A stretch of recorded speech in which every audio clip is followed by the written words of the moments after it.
Hey everybody, it's Bianca again. This is vlog 3, Lessons Learned on the Streets of Dystopia. Okay, so this week we had to watch 3 movies. I thought they were great, I enjoyed them very much. Wally is a personal favorite of mine since I was a kid. I think it came out in 2008 or something, so I must have been like 9 years old, 9, 10. So it was pretty cool to see that come up again as an assignment. And the other ones were pretty good too. So let's get started. So the first movie I'm going to talk about is Metropolis. So Metropolis, it's a German science fiction film, and it's about a really like a futuristic place, like the planet, probably something like a futuristic city. And it's like a utopia, and you're born into like high class or low class, which would be like the underworld sort of thing. But the people in the utopia are just like living carefree, like they're like really like wealthy, all that. And the people in the bottom are like workers, and they're mistreated and all that. So it's about this guy named Freder, and Freder is born into the higher class, and he's unaware of the workers that are on the bottom. So he sees like a teacher, like a lady with like a bunch of kids walking, and then like he doesn't see them again. So then he finds out that like those are like the people who live under, and he wants to like help free them and help them out, the workers. So the teacher lady, her name is Maria, and as in most movies, there's a love story. So they fall in love, and then they're like, okay, like let's help the people out. So um, his Maria's like kind of like advocating like for like to help the workers. It's wrong, whatever. And then he joined Freder, helps her, and they help each other. And his dad, which is one of the only people who was in the upper class, like he finds out about like he's one of the only people who knows about the underworld workers and all that on top, and he finds out that his son is like part of like this whole scheme. So like he gets this guy, and he gets really angry. So he gets this guy Rotwang, and Rotwang makes a robot that looks like Maria, and then like this whole commotion conflict starts, and basically they make a robot that looks just like Maria, and they get the workers to like she gets like to like tighten the control of the workers, and there's like revolt and big problem. And then the people chase the real Maria, not the robot Maria, because they're like upset at the workers or whatever. And then at the end, Rotwang like he dies, and Maria and Freder are okay. And then Freder reunites with Grot and fulfills his mediator role. So I'm going to talk a little bit about the myth, ritual, and cinematography of Metropolis. The myth is that the world is very futuristic, and that there's an underworld and there's workers under it, because obviously that's not how it is in real life. And then, of course, the hero's journey that Freder embarks on.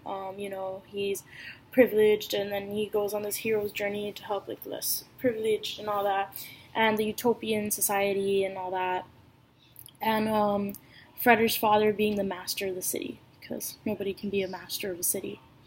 And then ritual. So Maria and Freder falling in love. Like the and like what's holding them apart.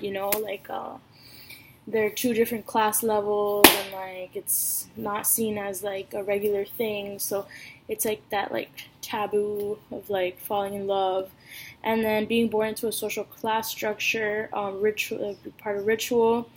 And then Maria being the mediator in the problematic situation, because she's like getting in the middle of like the fight and all that. And the cinematography, the music was setting the tone. It was super dramatic, because it's like it's about a conflict, and the visual effects and everything. So that movie was pretty good. Now let's move on to Batman. So, Batman, we all know and love him. Very popular movie. I don't know how many Batman movies there's been. I've seen one. The one that had what's that guy's name? I don't know, the latest one that came out. But this one was the one produced by Tim Burton, so it was a little bit different. But the plot was very similar. So I've never seen this version of the Batman movie, and yeah, his, it's just the regular one. If you don't know it, his parents die, and he vows himself to protect the city from evil. And it's like a hero's journey, if you will. It is a hero's journey because he's a hero. He's Batman. He's a hero. And he fights the Joker. And then this reporter goes to write a story about him. And they fall in love. And the basics. So let me tell you about the myth ritual and cinematography. So Batman himself, he is part of the myth. Because there's no such thing that we know of, of Batman.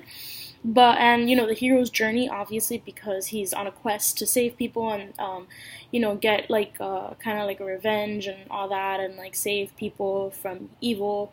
So he embarks on the hero's journey, the Joker, and the Bat Signal. And then the ritual would be Batman putting on his bat suit to go save others, and becoming Batman when he does that, and then falling in love and protecting the citizens, which is his duty. So those would be the rituals. And then, the actor is pretty cool. We had Michael Keaton, and we had Jack Nicholson. It was very suspenseful in the costumes and the makeup and all that. And last but not least, we have WALL-E. WALL-E. So as I mentioned before, I was so excited to rewatch this movie because I've seen it since I was a kid, and we all know and love WALL-E for the most part.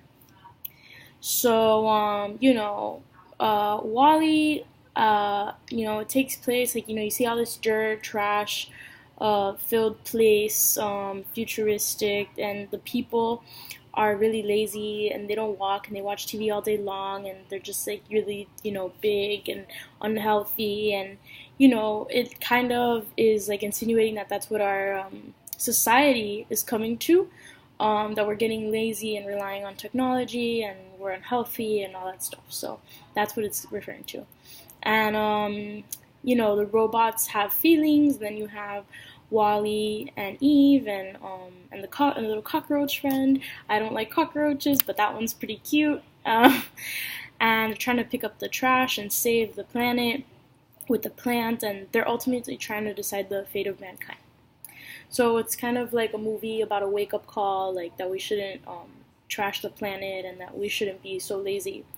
When it comes to the myth and ritual and cinematography of this movie, the myth is that the robots can communicate, understand, and have feelings, and the world is so futuristic, it's full of garbage, and the Adam and Eve biblical relation. So, that Adam and Eve, they are the only ones on the planet, and they're trying to start human life, and that's the same thing that they're trying to do in the movie, the two robots, and one of them's named Eve. So and in ritual, so the picking up of the garbage and the human dystopia, and the cinematography, I thought the animation was spectacular. So great animated features, background music to match the futuristic theme, and lively colors.